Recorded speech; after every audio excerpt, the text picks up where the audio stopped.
Merci de votre présence et aussi bien les intervenants et tous les gens qui viennent de se connecter. Et donc, je suis la co-responsable de la commission transnationale qui organise des visioconférences régulièrement sur des tas de sujets qui concernent évidemment le monde entier, ce qui est pour nous un peu compliqué.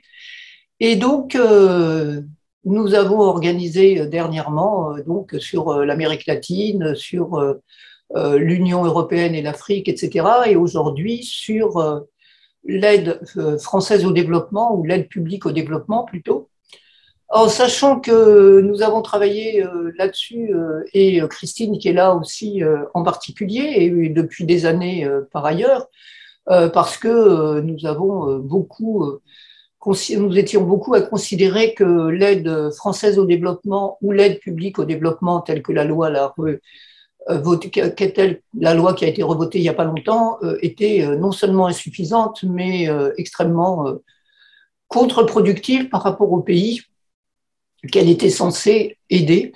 Et donc, il nous semblait important de refaire un travail là-dessus et d'inviter à la fois donc Caroline, qui est eurodéputée et qui travaille sur le développement à partir de l'Europe, comme Philippe, qui travaille et qui a écrit des livres là-dessus, sur l'aide au développement, que j'allais dire, des experts et des expertes et des spécialistes de terrain d'origine africaine, puisque ce qui manque justement en général dans l'aide publique au développement, c'est la présence et c'est l'élaboration des projets par les gens sur place, et alors que on leur impose en général nos propres projets qui nous arrangent bien.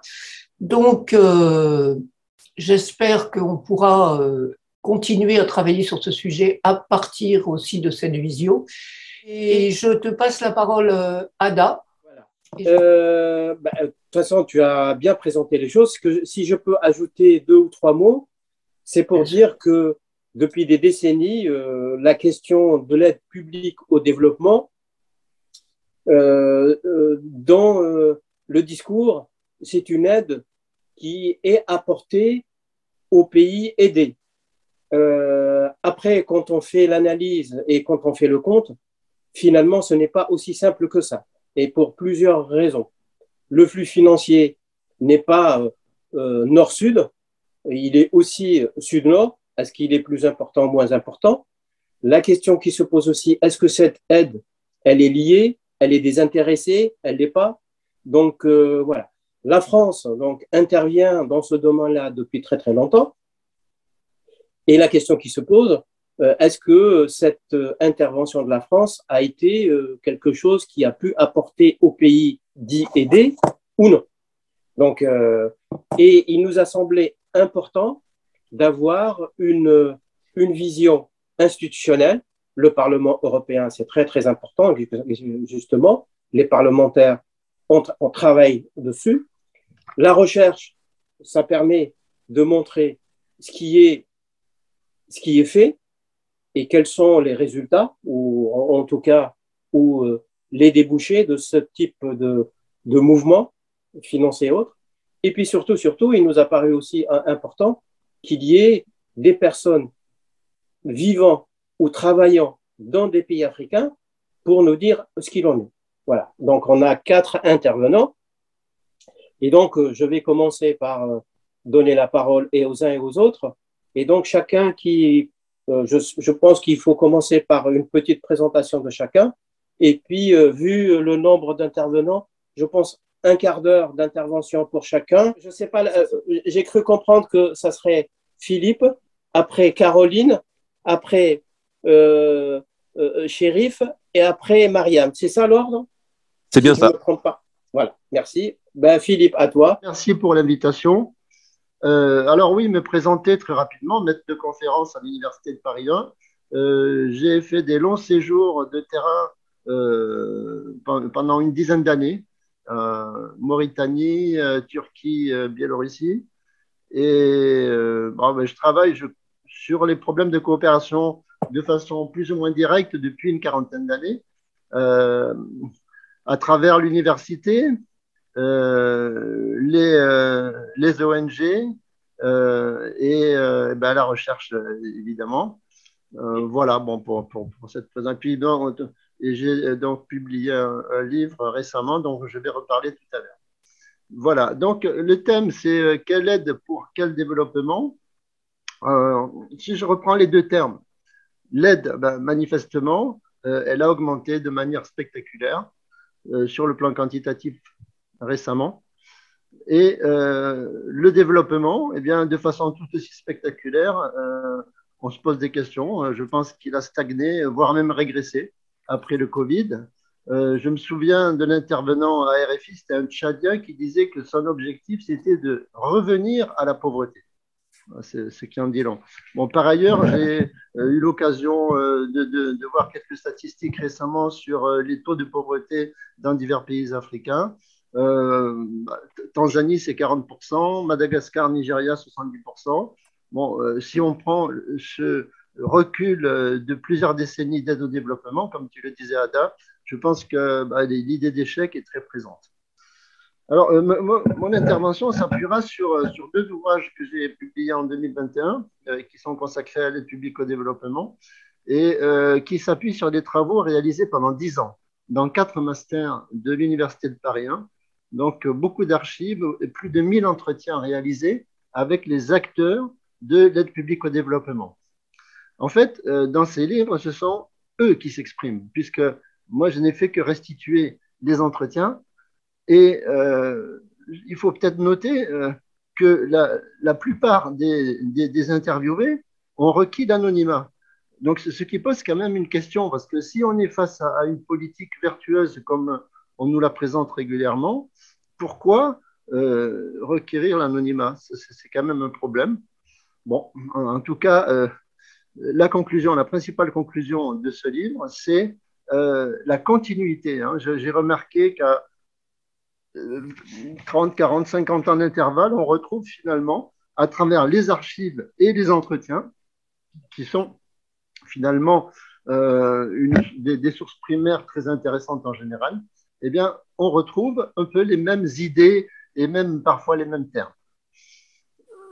Bon, alors pour commencer, je pense que tout débat sur l'aide doit partir de la nature de l'aide. La nature de l'aide, ce qui me fait remonter à 1923 avec le livre d'Albert Sarraut, le ministre des colonies, sur la mise en valeur des colonies françaises. Et ici, j'ai constaté la même construction du discours colonial et du discours sur la coopération. Un extrait de ce livre, c'est, je cite, « Il faut concilier le cœur et la raison, le devoir et l'intérêt ». Alors, très curieusement, on retrouve les mêmes termes, mais vraiment les mêmes termes, cœur, raison, dans un discours de Valéry Giscard d'Estaing en 1975 à Bangui, dans le projet du RPR piloté par Alain Juppé en 1993. Bon, bref, c'est vraiment quelque chose qui structure l'aide depuis toujours. Par ailleurs, dans les grands textes de la coopération, que ce soit le CICID, que ce soit les documents budgétaires, que ce soit les rapports parlementaires, on retrouve cette dialectique. Le cœur et la raison, donc la solidarité et l'intérêt. Bon, l'alternance avec Mitterrand nous apprend qu'on reste dans le même contexte, puisque Mitterrand dira « aider le tiers-monde, c'est s'aider soi-même », ou le véritable ministre de la coopération, c'est le PDG d'ELF. Donc, on a affaire à une solidarité intéressée. Et finalement, cette double dimension a perduré jusqu'aujourd'hui, d'ailleurs de manière tout à fait caractéristique. On s'aperçoit que le titre de la loi de 2021 est développement solidaire, donc c'est la solidarité. Et dès qu'on lit l'intérieur du texte, on nous dit que l'aide publique au développement est un pilier fondamental de la politique étrangère française. Et ça, c'est vraiment de l'intérêt. Bref, on est face à une dimension schizophrénique, oxymorique. D'ailleurs, c'est très, très curieux parce que l'intitulé même de cette politique publique est à double sens. selon que vous dites l'aide publique au développement de la France ou selon que vous dites l'aide publique au développement de la France. Hein, ce n'est pas du tout la même chose. Donc, c'est quand même très, très curieux. Hein. On est vraiment installé dans le paradoxe, la contradiction. Et bien sûr, on ne quantifie jamais les deux termes de la balance. On ne dira jamais on va faire tant de solidarité, tant d'intérêt, parce que c'est impossible presque de le faire, c'est très compliqué. Et finalement, c'est bien commode. Parce que, bon, grosso modo, enfin, moi, c'est ce que j'ai découvert, c'est qu'on parle beaucoup de solidarité et on fait beaucoup d'intérêt. Alors, évidemment, ça a toujours existé, donc depuis que l'aide existe, mais il me semble que depuis quelques années, ce mouvement est allé croissant. Il me semble que l'intérêt écrase la solidarité, et je dirais même qu'il y a eu une régression depuis une dizaine d'années. Alors, quelques exemples de cette régression. Tout d'abord, la diplomatie économique, mise en avant par Laurent Fabius en 2013. Bon, ben là, on est manifestement dans une nouvelle doctrine du ministère des Affaires étrangères, et l'aide, bien sûr, est immergée dans cette nouvelle doctrine. Et quand on parle de diplomatie économique, eh bien, évidemment, on parle intérêt uniquement, oui, uniquement intérêt. Alors, ce qui est frappant, c'est de voir que cette diplomatie économique s'est déclinée dans tous les secteurs. On a ainsi la diplomatie culturelle, la diplomatie scientifique, sanitaire, sécuritaire, écologique, agricole, sportive, etc. Pardon. Donc, ce qu'il faut noter évidemment, c'est que quand on présente les choses sous cette forme, diplomatie, etc., c'est pas de la solidarité. Hein, regardez la définition de la diplomatie, c'est de l'intérêt à l'état pur, la diplomatie, c'est la politique étrangère. Deuxième point qui nous permet d'observer cette régression, à mon sens, c'est l'absence de ministère du développement depuis 2017. Bon, certes, on a dit que c'était remplacé par l'AFD, bon, d'accord, mais l'AFD n'a pas de portage politique. L'AFD est une structure administrative qui est pilotée par une double tutelle des affaires étrangères et de l'économie. Or, si on regarde de près les logiques des affaires étrangères et du ministère de l'économie, on n'est pas du tout dans la solidarité.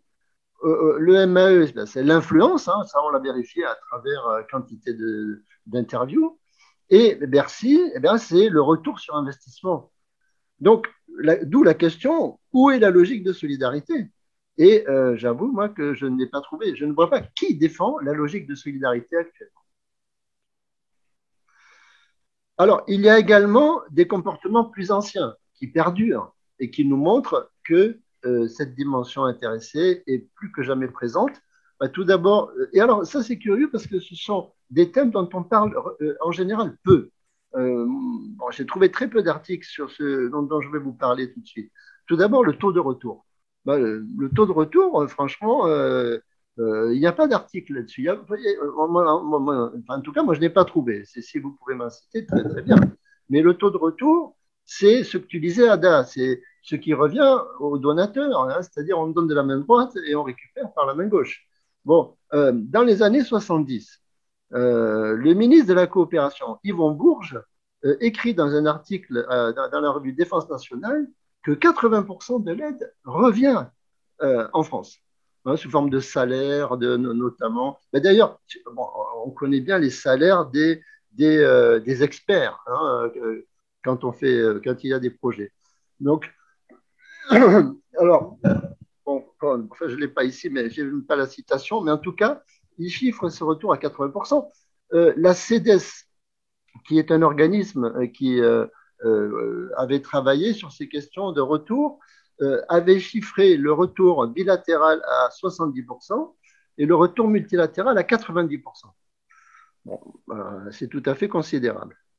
Deuxième, je dirais, manière de faire qui perdure depuis que l'aide existe et que vous avez souligné tout à l'heure, Madame Lamartine, c'est la politique de l'offre. La politique de l'offre, ben, c'est le fait d'orienter la demande, que la demande de développement soit orientée par le donateur. Et ça, là, on est en complète contradiction avec ce que nous ont appris les anthropologues du développement, à savoir, on ne développe pas, on se développe. Alors donc, certes, il y a eu la déclaration de Paris de 2005, où on a dit qu'il fallait que les pays receveurs prennent la main, mais là, on a constaté dans les entretiens qu'il y avait des manières sophistiquées de pratiquer cette politique de l'offre, à savoir suggérer aux donateurs ce qu'il fallait qu'ils choisissent.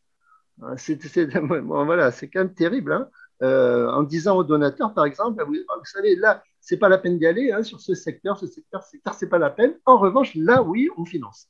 Donc, on oriente le choix du receveur. Troisième point, Ada, tu en as parlé, l'aide déliée. L'aide déliée, si je prends le petit bouquin de Severino, l'ancien directeur général de l'AFD, eh bien, Severino nous dit l'aide déliée, c'est très bien, hein, puisque ça permet aux pays aidés de faire des choix plus intéressants.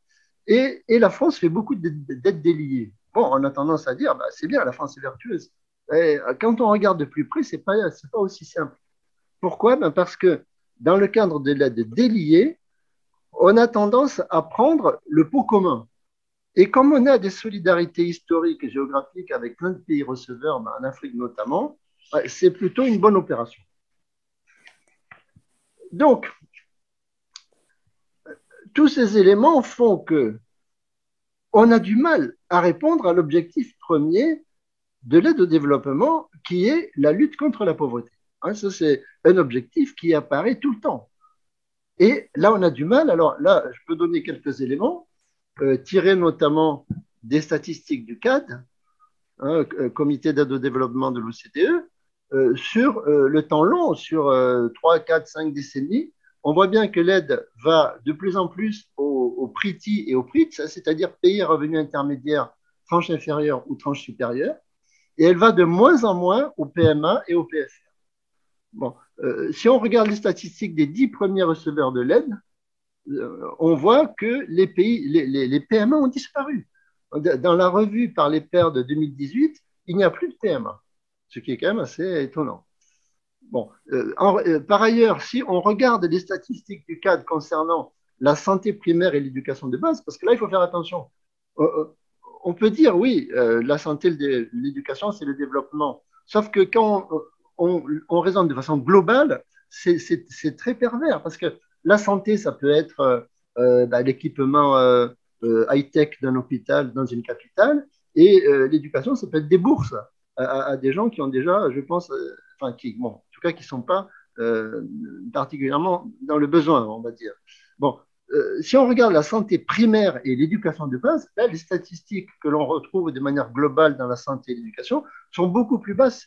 Hein. Dans ce document de l'OCDE de 2018, c'est de 1 à 2% de l'aide. Et c'est ça qui fait le plus sens, à mon avis, hein, la santé primaire et l'éducation de base. Bon, de manière plus ponctuelle, j'ai remarqué certaines choses curieuses. Quand je suis allé aux archives à la Courneuve ou Pierrefitte, j'ai vu que le Gabon, au moment du choc pétrolier en 1973, le Gabon gagne beaucoup d'argent rapidement. Ben, je me suis dit, il va recevoir moins d'aide. Pas du tout. L'aide est augmentée après le choc pétrolier. Ben, ça montre bien que c'est fait pour acheter des produits de consommation qu'on va leur proposer. Non. De la même façon, un étudiant là, qui travaillait cette année a remarqué qu'au Mozambique, en 2012, l'aide a soudain augmenté après la découverte des gisements de gaz. Donc, quand même intéressant. C'est-à-dire l'idée que l'aide va aux plus riches, en fait. Ce rapport à la pauvreté, on voit qu'il pose problème.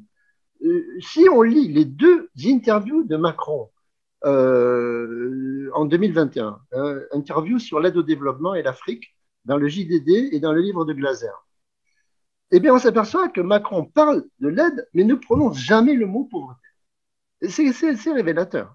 Hein. C'est-à-dire, on n'aborde pas l'aide publique au développement sous cet angle-là. Même si on dit des belles choses, hein, il faut aller vers le terrain, etc. Alors, quel est le prétexte? Quelle est la justification de cette poussée de l'intérêt? C'est évidemment l'arrivée sur la scène internationale des pays émergents dans les années 2000. Hein, on s'est dit, on ne va pas aider des pays qui sont devenus des concurrents. Bon, d'ailleurs, si on regarde la réforme de la coopération au tournant des années 2000, on voit bien que déjà se dessine cette conception affairiste de l'aide. Un peu plus tard, sous Sarkozy, j'ai remarqué que le rapporteur, pour la première fois, hein, le rapporteur du budget du ministère, le rapporteur du budget de la coopération était le secrétaire d'État au commerce extérieur. Là, ce qui en dit long, là aussi. Bon, alors, ça, c'est un premier point, hein, le prétexte, la justification, donc la poussée des émergents. Deuxième prétexte, ce sont les ODD. 2015, à partir desquels on dit, mais on est tous en développement durable. Alors, oui, d'accord, on est tous en développement durable. Mais attention, ça peut servir de tour de passe-passe pour justifier le mouvement vers une aide toujours plus intéressée. D'ailleurs, on voit bien des signes dans ce sens. J'ai lu attentivement les actes du colloque d'expertise France sur la coopération internationale en février 2021. Et aussi bien le directeur général de la DGM, du MAE, que Rémi Rioux de l'AFD remettent en question la dimension de la solidarité. Hein, ils disent que tout a changé, on est dans un nouveau contexte, mais attention, la solidarité est remise en cause. Je cite Miraillet, nous ne pouvons plus faire uniquement un geste altruiste, il faut un effort conjoint. Et Rioux, il faut voir l'action de développement non plus probablement comme de l'aide ou de la pure solidarité.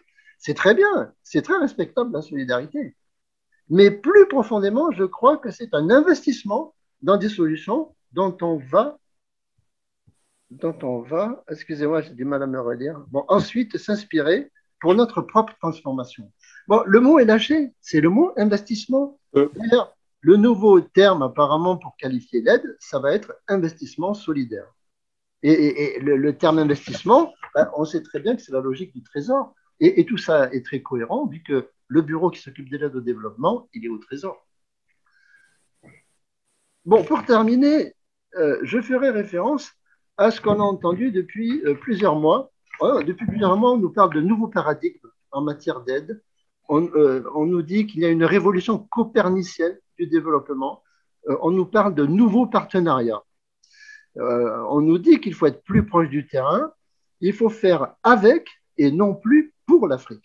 Là, on pourrait citer la phrase de Gandhi, tout ce que vous faites pour moi, sans moi, vous le faites contre moi. Donc, très bien, sur le plan de la rhétorique, il n'y a rien à dire. Sauf que quand on regarde la réalité, on est loin de cette démarche. Bon, deux, trois exemples. Un, le modèle de la coopération tel qu'on l'a connu perdure, c'est clair. La politique de l'offre, hein, c'est contraire à cette idée de faire avec et non plus pour. La diplomatie économique. Également, l'expertise.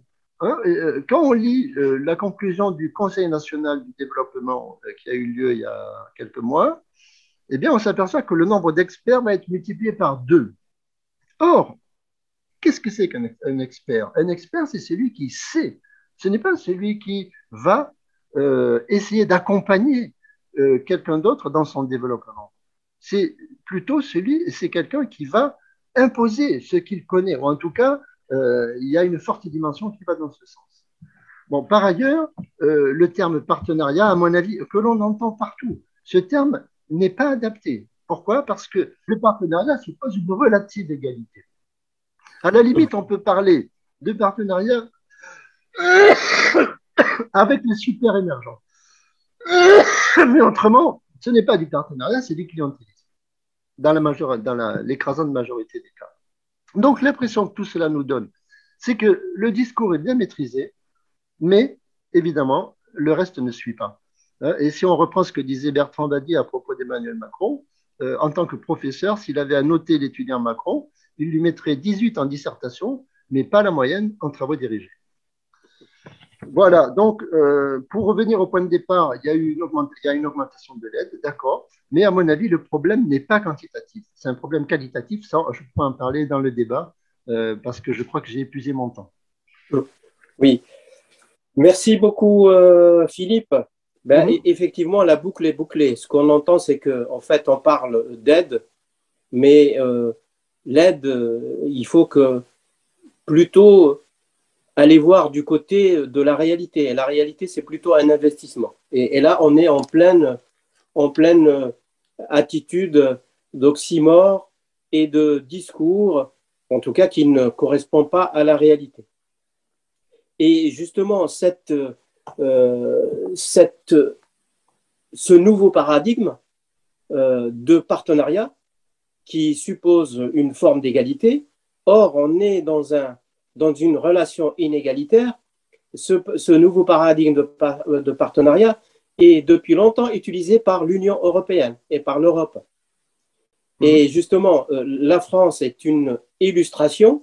Et la question qu'on se pose et qu'on peut poser à Caroline, justement à Caroline Rose, merci d'être ici, c'est est-ce que la France s'est inspirée de l'Europe ou l'Europe s'est inspirée de la France, sachant que la question du partenariat, les accords de partenariat, depuis longtemps, qu'on l'appelle accords de partenariat ou de coopération, ont donc donné l'impression que l'Europe donnait, mais en fait, elle crée les conditions de démanteler les instruments de souveraineté, les instruments fiscaux, les instruments commerciaux et économiques qui ont appauvrissaient les États qui étaient considérés comme étant aidés au lieu de leur permettre le développement. Donc voilà, la transition, je la trouve quand même assez significative, à savoir ce nouveau paradigme utilisé par l'Europe depuis longtemps.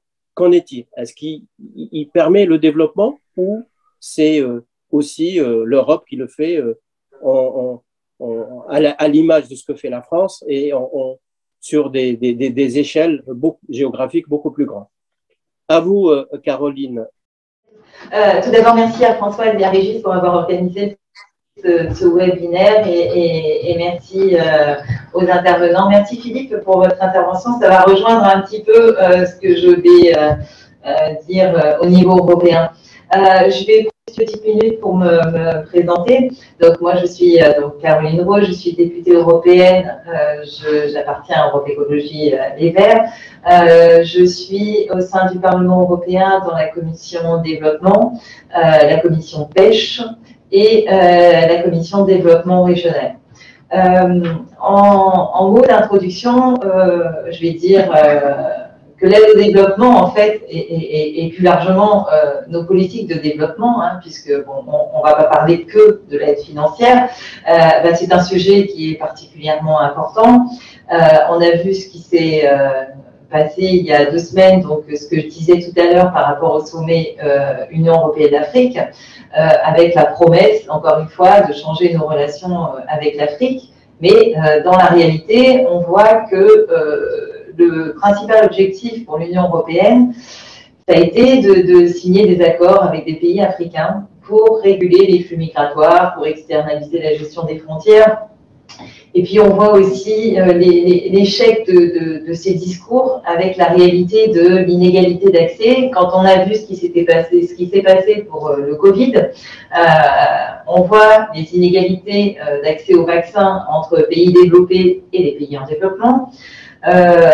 Sur l'efficacité de l'aide au développement, même si c'est une aide qui est nécessaire, c'est évidemment quelque chose dont on va pouvoir se poser des questions sur l'efficacité et puis selon les usages de ces aides financières. Je vais prendre un exemple sur le travail que j'ai fait sur les derniers mois par rapport à une crise politique qu'il y a eu, qu'il y a toujours en Haïti.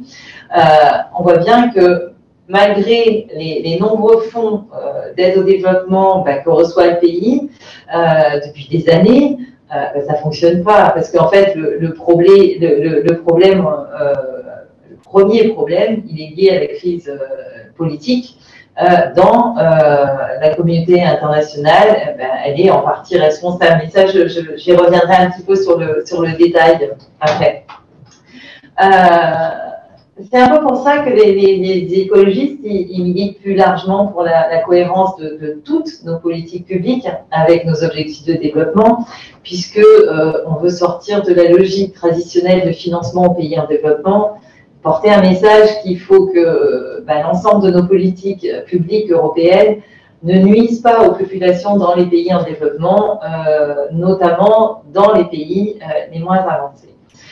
On ne peut pas d'un côté dire, voilà, on va accompagner un pays en développement, et puis d'autre côté, je prends l'exemple des entreprises françaises, aller laisser les entreprises françaises avoir sur place des pratiques qu'on ne tolérerait pas chez nous, en fait. C'est encore trop souvent le cas, et il nous manque vraiment une vision systémique sur le sujet.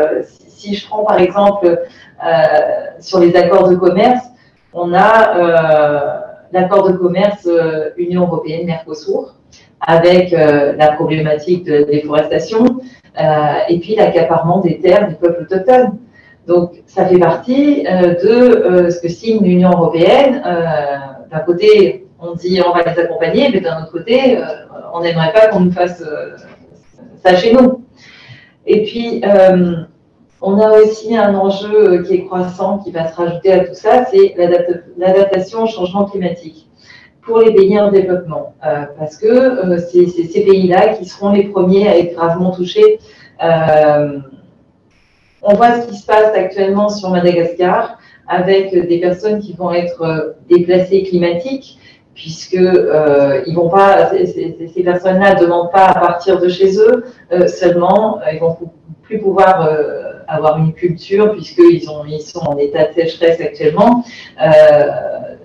D'ailleurs, j'ai une mission sur Madagascar, je pense que c'est dans un peu moins d'un mois, puisque à l'époque, au Parlement européen, j'avais travaillé sur une résolution d'urgence sur le travail des enfants dans les mines.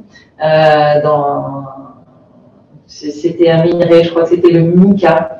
Et donc, je vais me rendre sur place, je pense que c'est le 10 avril, pour enquêter sur le travail des enfants dans les mines, et puis aussi sur la famine climatique qui est en cours dans le sud du pays, et voir un petit peu à quoi servent les fonds, parce que pour moi, il faut, on a parlé d'utilisation des fonds, il faut vraiment qu'il y ait une transparence de ces fonds. Comme l'a dit Françoise tout à l'heure, c'est bien qu'on ait des gens aujourd'hui qui interviennent et qui sont des gens qui sont sur le terrain, parce qu'il est important dans tout accord de commerce, dans tout, que ce soit pour les accords de pêche aussi, d'avoir toutes les parties prenantes autour de la table avant de prendre un accord. Je pense qu'il est important qu'on ait justement cet avis de gens de terrain, parce que c'est important, parce que souvent, nous, on est dans une bulle à Bruxelles, mais on doit aller sur le terrain et on doit discuter avec les acteurs locaux, parce que c'est important. Donc, sur tous ces rapports, Yannick Jadot, dans son programme, il parle de passer de l'aide au développement à des partenariats solidaires. Et moi, j'avoue que je suis vraiment sur cette approche-là, je suis vraiment d'accord avec cette approche. Maintenant, je vais aller sur un point, enfin, je vais détailler un petit peu plus sur plusieurs points. On parle de l'aide au développement dans l'Union européenne, mais en fait, l'aide au développement dans l'Union européenne, c'est quoi aujourd'hui? Aujourd'hui, on a un nouveau règlement européen qui est rentré en vigueur, qui est rentré en force à l'été 2021. C'est le nouvel instrument de voisinage, le NDC, qui est appelé en fait Global Europe. Il a une particularité, en fait, c'est qu'il regroupe les 12 instruments de financement qui existaient déjà liés à l'action internationale de l'Union européenne. En fait, ils ont regroupé ces 11 instruments, ces 11 fonds, en un seul et même fonds. Ils représentent environ 79 milliards d'euros donc pour la période de 2021 à 2027, qui s'ajoute à l'action du niveau national de chaque État de l'Union européenne. Alors, on a sur ces 79 milliards, on a environ 10% de moins que ce que proposait la Commission européenne en 2018, et on a 14% de moins que ce que nous proposions en tant que Parlement européen. Bon. Ce qui représente une grosse coupe budgétaire importante, mais qui a été demandée sous la pression des États membres. Sur ce qui est intéressant aussi de parler aujourd'hui, puisque j'ai parlé de Madagascar et des déplacés climatiques, c'est qu'on parle aujourd'hui de climat. On a réussi à exclure des financements sur les activités incompatibles avec les accords de Paris sur le climat, quand on sait les conséquences du réchauffement climatique sur les pays en développement, puisque c'est les premiers touchés. On a eu beaucoup de mal à intégrer le terme déplacé climatique. Je crois qu'on a réussi sur un rapport en commission de développement, mais il a fallu batailler pour qu'on ait la reconnaissance des déplacés climatiques. Sur les objectifs de climat et la biodiversité, on a aujourd'hui 30% des fonds qui doivent être fléchés vers le climat et on a 85% vers l'égalité des genres et la lutte contre les violences de genre. Un point des négociations qui a été difficile et qui a été politiquement industrialisé par les forces conservatrices, c'est la migration. On a les États membres de l'Union européenne qui voulaient qu'on ait une conditionnalité pour la migration et que cette conditionnalité, elle s'applique à tous les instruments financiers, ce qui aurait été une honte absolue, mais ce n'est pas étonnant au vu des dernières prises de position du gouvernement Macron. Sur l'accord qu'on a trouvé, c'est un accord qui a permis de limiter un petit peu les dégâts. Sur l'objectif des 10% des dépenses pour les activités liées aux migrations, qui était assortie donc d'une conditionnalité autonome. Donc ça, c'est ce que je peux vous dire pour l'instrument qu'on a voté l'année dernière, et donc on essaie de poursuivre sa mise en œuvre, parce que c'est pas tout de voter un instrument, mais après c'est sa mise en place et sa mise en œuvre. Voilà, au niveau du Parlement européen. Après, en termes de priorité écologiste pour l'aide au développement, alors comme je l'ai dit en introduction, j'ai travaillé sur une résolution d'urgence par rapport à Haïti, sur l'aide au développement et l'aide humanitaire. Alors, on a eu des effets positifs. Si je prends Haïti, Haïti, on sait que le pays, il connaît une crise politique, une crise sociale, une crise alimentaire, économique. On a eu le séisme en 2010 sur Haïti, qui avait encore détérioré le plan politique du pays. Et puis, récemment, ça s'est aggravé, on a eu une montée en puissance des bandes armées, on a eu l'assassinat du président Jovenel Moïse en juillet 2021, donc juste après la signature de la résolution d'urgence qu'on avait votée au Parlement en session plénière. On a une insécurité qui a explosé, qui s'est généralisée dans le pays, on a 40% de la population qui souffre de la faim. On a des impunités, on a un gouvernement qui est aujourd'hui sans légitimité, qui opère comme si de rien n'était en fait. Et pourtant, si je prends l'exemple de Haïti, Haïti touche des fonds d'aide au développement depuis des années, sur les 10 dernières années, on ne peut pas estimer le montant exact des aides que Haïti a touchées, mais on sait que Haïti a touché plusieurs dizaines de milliards de dollars. Et en fait, le problème, c'est qu'avec la corruption, les différents problèmes politiques, les fonds n'arrivent pas à bon port, et c'est pour ça que je parlais tout à l'heure de transparence. On a vraiment besoin de transparence, d'aller sur place pour vérifier l'utilisation des fonds publics, puisqu'il n'y a pas très longtemps sur Haïti, on a eu un détournement de fonds sur l'aide au développement, sur le programme Petro-Caraïbes, qui impliquait justement le gouvernement, ça s'est passé en 2018, et qui avait provoqué un certain nombre de manifestations de la société haïtienne qui étaient descendues dans la rue pour expliquer que c'était plus possible. Et pourtant, malgré tout ça, la communauté internationale, elle continue à soutenir le gouvernement en place. Elle était restée silencieuse d'ailleurs sur le sort des Haïtiens et des Haïtiennes. Et puis, je trouve que c'est totalement contradictoire et ça relève du cynisme en fait. Donc ça, c'est pour la partie haïtienne. Là aussi, on a une mission en commission développement qui devrait aller sur place sur Haïti. Bon, on a des problèmes de sécurité, on ne sait pas si on va pouvoir y aller, puisque la société civile demande à ce qu'on soit sur place et qu'on vérifie pas mal de choses sur ce qui se passe là-bas. Après, si je parle d'une manière plus large, je pense que pour mener une politique de développement qui soit écologiste et pour arriver à bien dans nos travaux, je pense qu'aujourd'hui, il faut prendre des engagements concrets pour justement effacer des dettes illégitimes des pays en développement qui freinent justement leur développement. Comme on disait, on les aide, mais finalement, ils doivent rembourser. Donc, on a vu ce qui s'est passé sur la crise du Covid.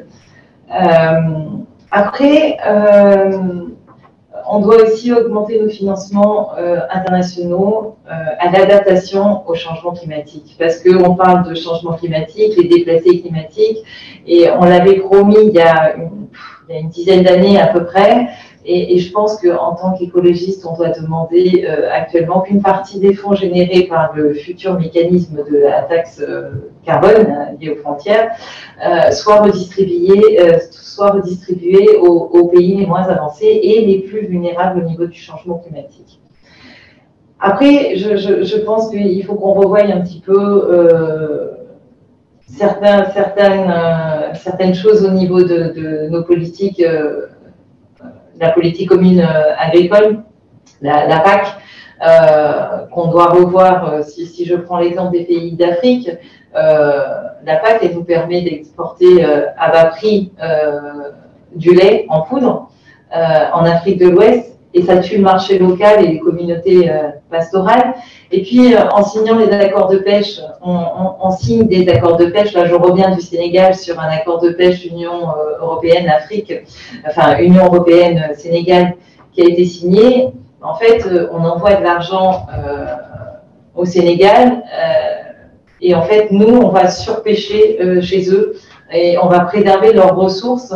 On va, par exemple, pêcher de la sardinelle à outrance pour nos fermes aquacoles intensives qui ont besoin de poissons, donc de farine de poisson, mais tout ça au détriment de la sécurité alimentaire du Sénégal. Donc, après, je pense qu'il faut se poser pas mal de questions. Et après, sur l'industrie forestière, etc. Mais je pourrais en dire encore pas mal, mais je vais laisser la parole aux futurs intervenants.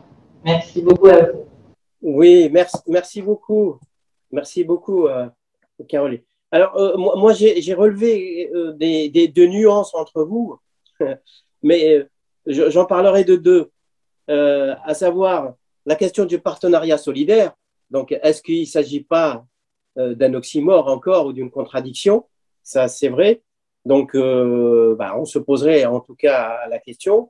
Et quel est le positionnement de l'Union européenne par rapport à ça?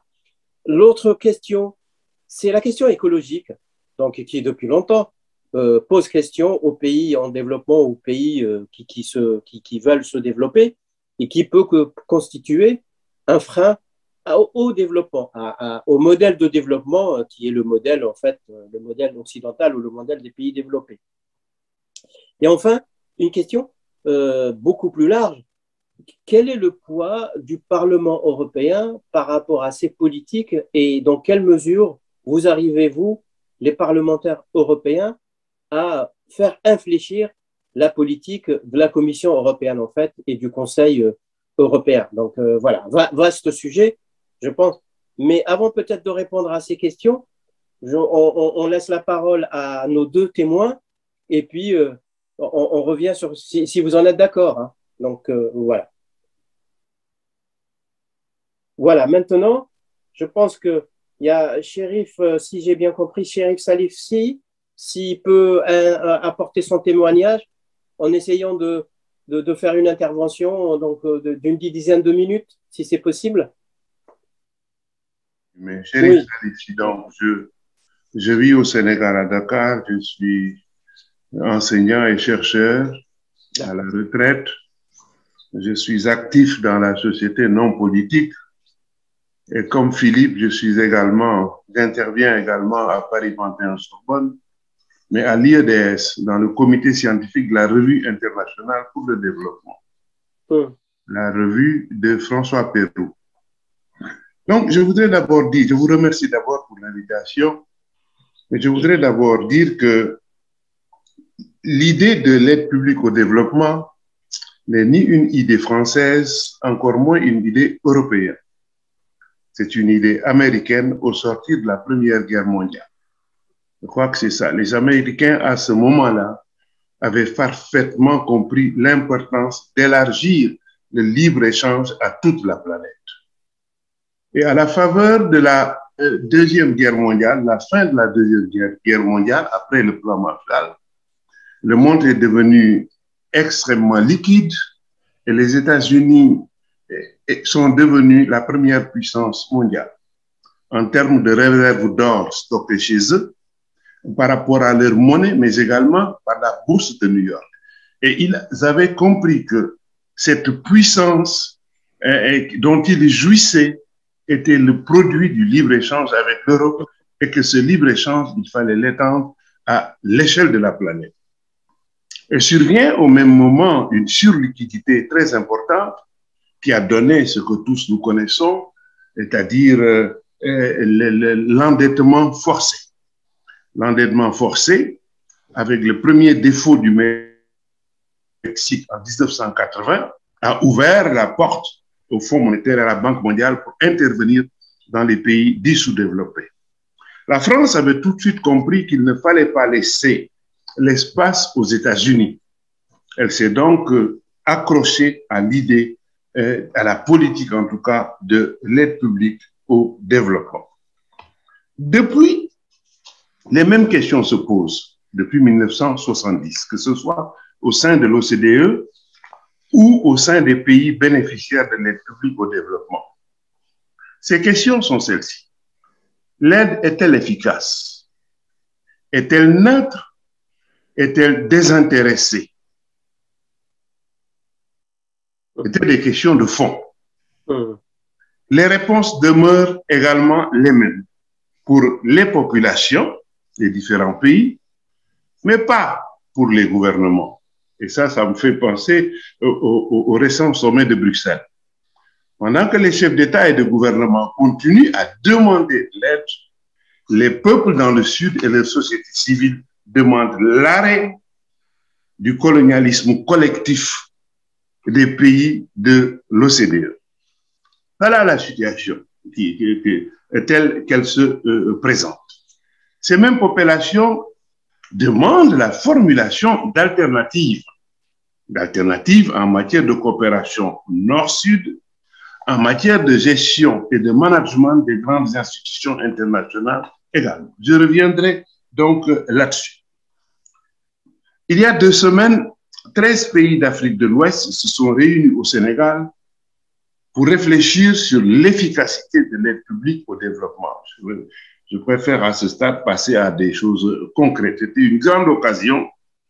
L'efficacité donc de l'aide internationale dans les différents domaines. Santé, éducation et autres.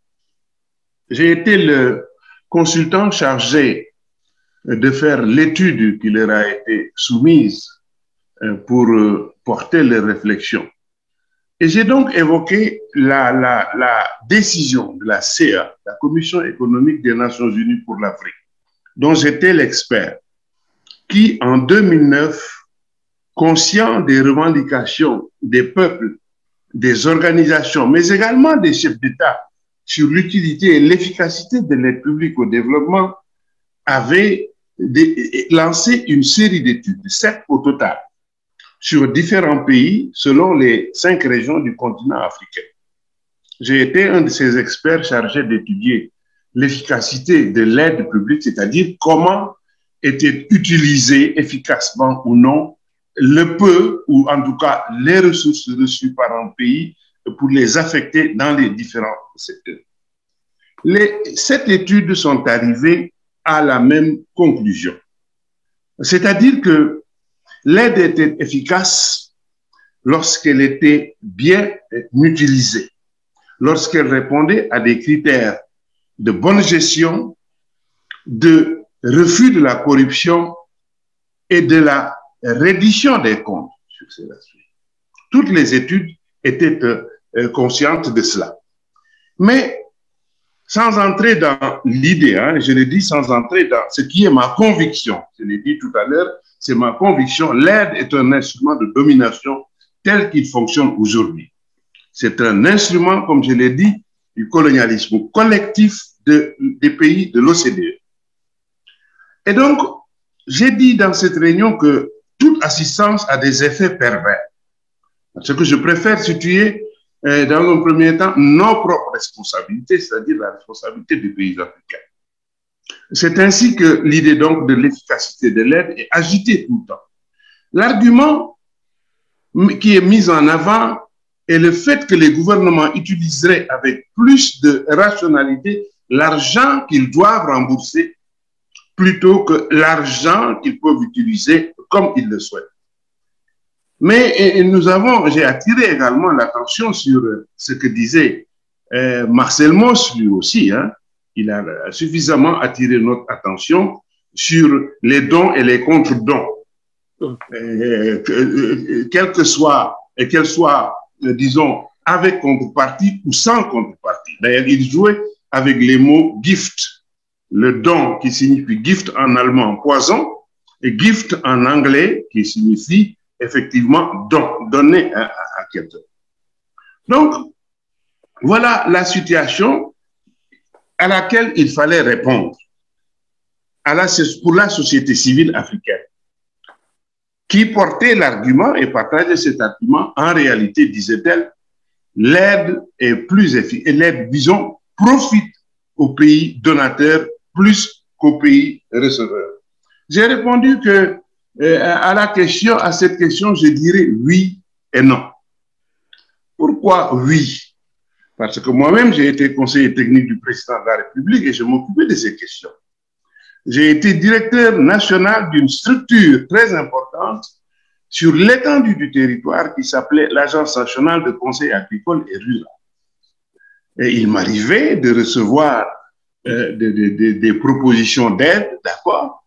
Et immédiatement, ce qui me frappait, c'est que quasiment systématiquement, près du tiers des ressources qui nous devaient être allouées retournaient pour les consultants des pays donateurs. Et ça m'a fait penser à mon président de la République qui m'interpellait souvent en me disant « Docteur Si, aujourd'hui, qu'est-ce qu'il y a dans l'aide? Ou qu'est-ce qui a été retiré de l'aide ?» Ça aussi, cela a été dit en introduction par Philippe, pour montrer que la difficulté avec de l'aide, c'est qu'on ne sait pas souvent ce que c'est, on ne sait pas souvent ce que ça regroupe. Est-ce qu'on y met les bourses pour les étudiants? Est-ce qu'on y met les dons en contrepartie? C'est confus. Mais disons simplement que c'est normal. Ça peut se comprendre qu'un donateur essaye d'utiliser ses consultants pour qu'ils bénéficient d'une partie de ses ressources. Cela existe depuis longtemps, cela a été également dénoncé dans le passé par l'OCDE. Si vous vous souvenez, au début des années 2000, c'est l'OCDE qui disait que pour 1 euro qui entre en Afrique, 1 franc, je mets en euros, 1 euro qui entre en Afrique, 9 euros sortaient. Ce n'est pas de moi, c'est de l'OCDE. Mais cela aussi s'explique par plusieurs raisons. D'abord, l'utilisation de consultants par les donneurs d'aide, ou en tout cas différents services, à qui était ristournée une partie de l'argent ressources retenu par le pays. Mais, disons, cette position du continent africain qui verse, qui retourne l'argent vers les pays développés, est liée également à la sous-industrialisation du continent qui n'intéresse aucun des pays donateurs de l'aide. Et fondamentalement, je crois que c'est une question de fond. On a beau vous donner de l'argent, si vous continuez à vous équiper, à vous nourrir et à vous soigner pour près de 100% auprès de vos bénéficiaires, évidemment, vous leur retournez tout ce que vous gagnez, tout le produit de l'aide que vous avez reçu. Ainsi, si nous prenons la balance commerciale, j'ai fait une moyenne pour l'ensemble des pays africains. C'est-à-dire leurs achats vers les pays industrialisés, notamment européens, qui leur donnent l'aide publique au développement. Vous avez 45%, c'est machines, outils et équipements. 45% aliments et médicaments. Il y a 10% divers. Vous voyez un peu la situation dans laquelle se trouve le continent à cause de sa sous-industrialisation. Si nous considérons le matériel et équipement utilisés sur le continent, micros, haut-parleurs, tables, chaises, radio, télévision, seulement 6% est fabriqué sur le continent par 2 pays, à 90%, c'est-à-dire le Nigeria et l'Afrique du Sud. À ce moment-là, je leur dis que vous avez raison de dire que l'aide au développement sert plus les pays donateurs de l'aide que les pays qui le reçoivent.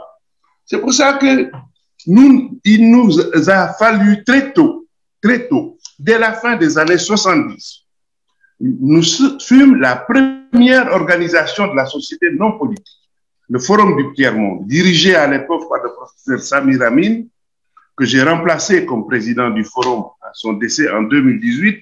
Nous avions commencé à formuler des alternatives avec nos amis Yash Randon, qui est membre du Forum et tout, qui a écrit un fameux ouvrage sur l'aide publique au développement.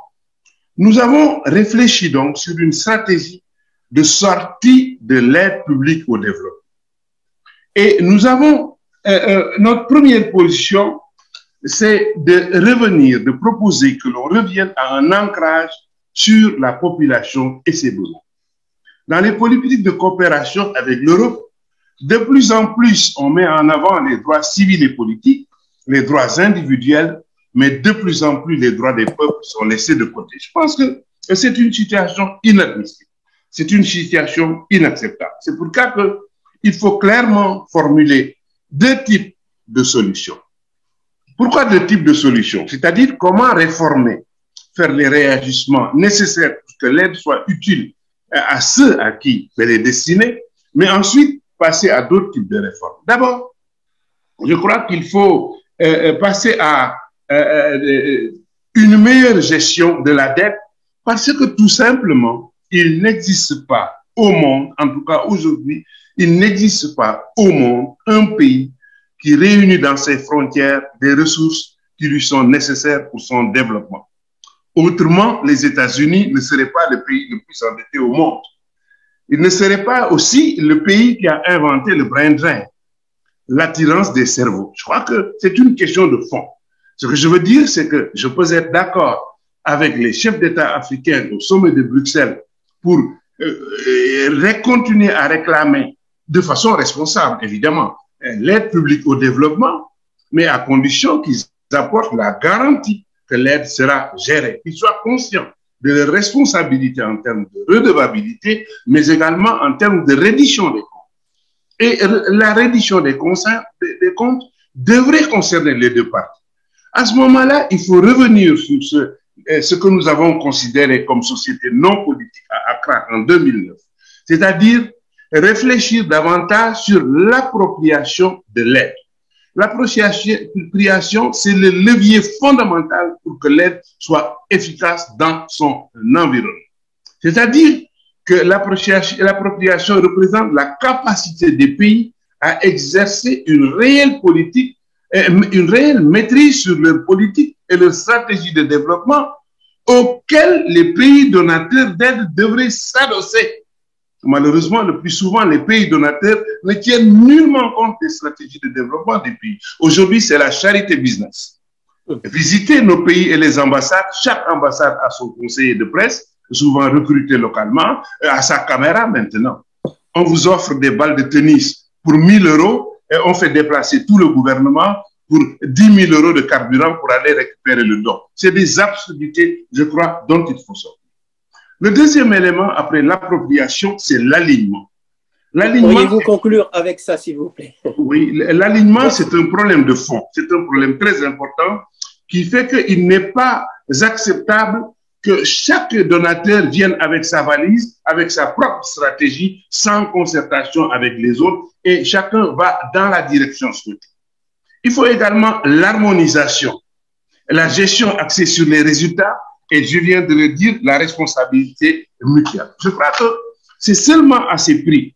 Et avec un dernier point qui me paraît important, la restructuration radicale des institutions mondiales qui donnent l'aide. Voilà les conditions pour lesquelles on pourra parler d'aide véritablement pour le développement, parce que l'aide publique au développement n'a jamais eu la vocation de produire le développement. Sa vocation, c'était d'élargir le libre-échange qui est antinomique avec la coopération et la solidarité. Je vous remercie.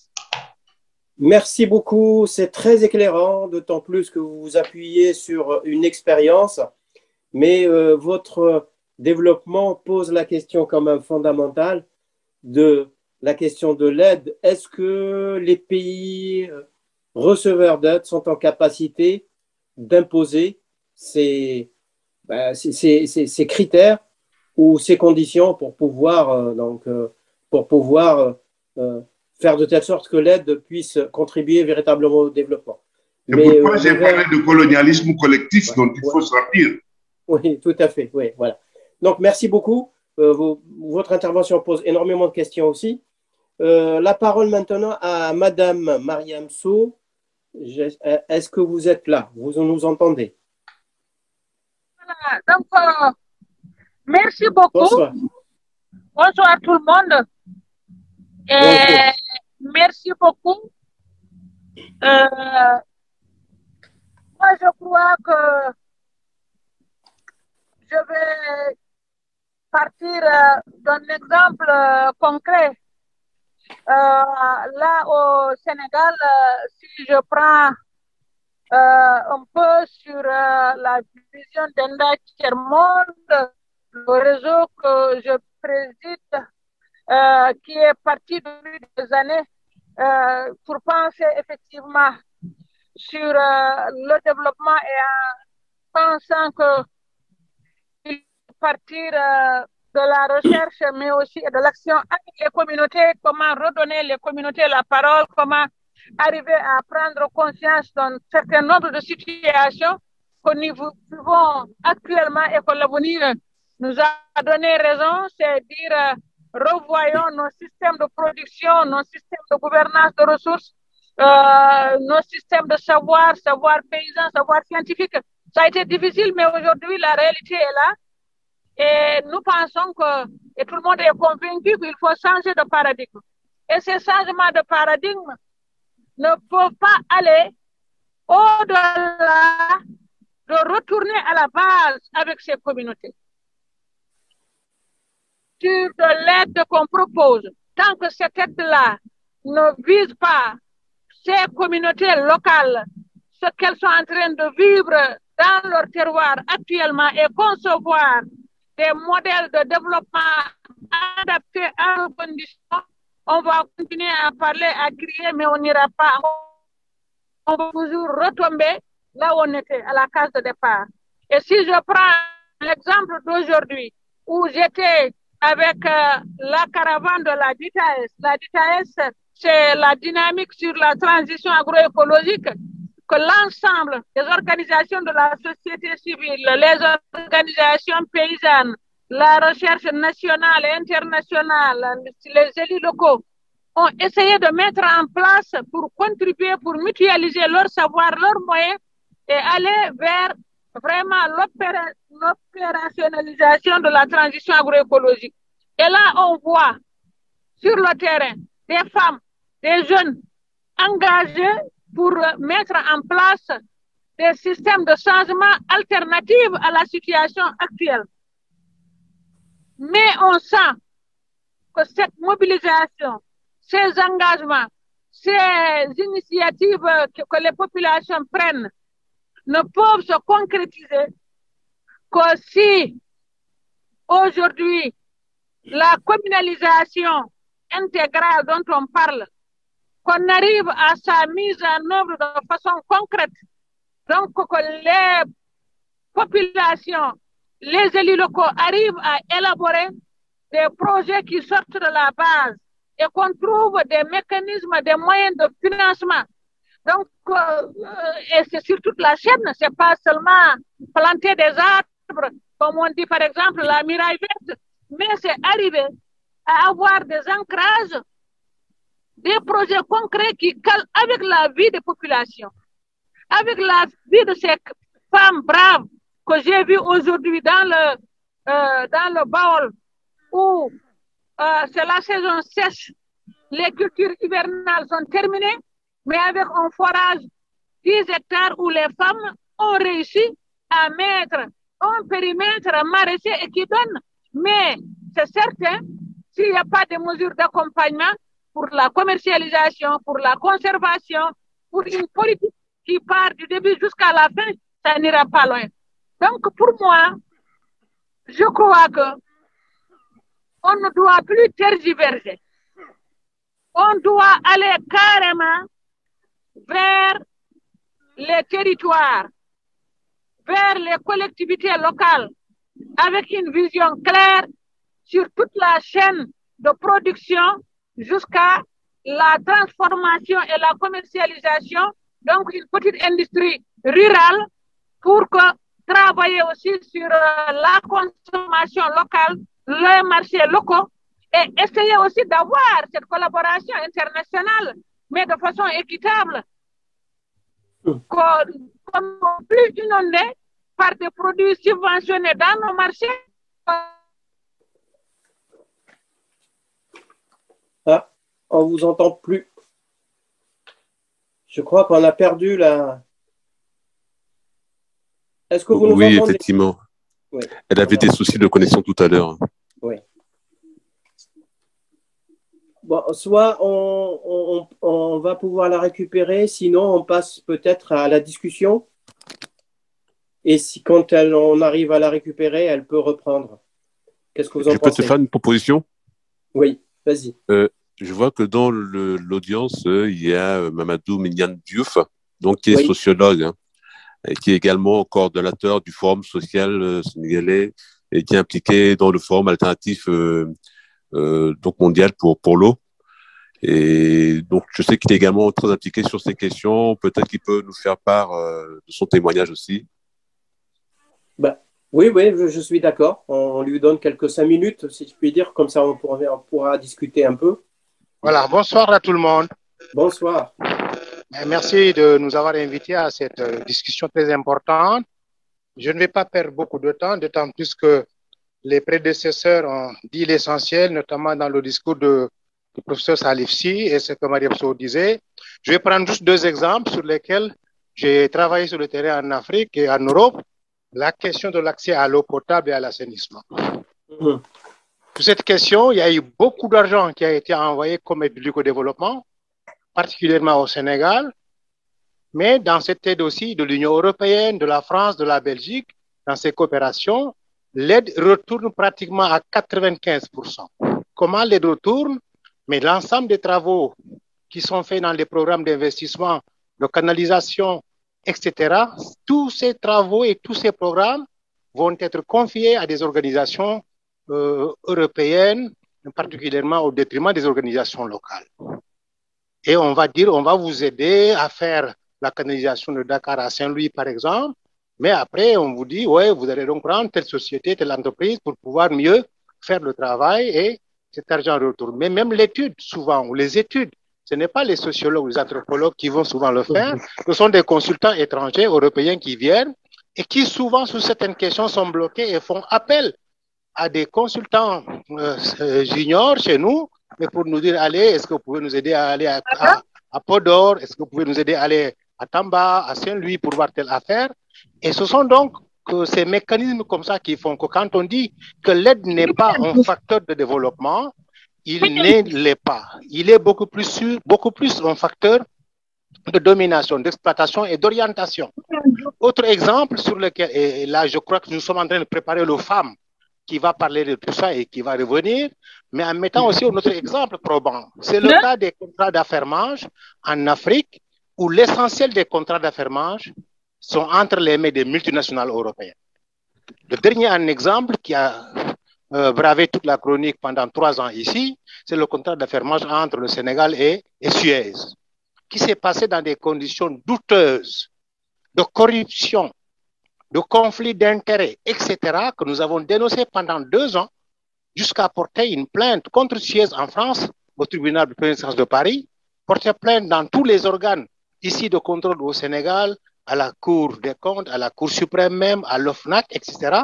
Et même à la Cour de l'Union européenne. Je me suis rendu moi-même avec une délégation à Bruxelles pour rencontrer les services juridiques de l'Union européenne sur cette question-là, qui ont versé de l'argent dans ce cadre-là, mais à qui on a dit, l'argent que vous avez versé a été utilisé très frauduleusement. Est-ce que vous êtes prête, vous, Union européenne, à faire une enquête pour voir comment l'aide que vous avez donnée au Sénégal dans le secteur de l'eau et l'assainissement a été utilisée? La réponse qu'on nous dit, c'est que oui, c'est une aide qu'on a mise dans le cadre d'un appui institutionnel et que, comme c'est un appui institutionnel, nous n'aimerions pas donc contrôler comment l'institution a fonctionné. Mais ça, c'est quel jeu de ping-pong, de tromperie.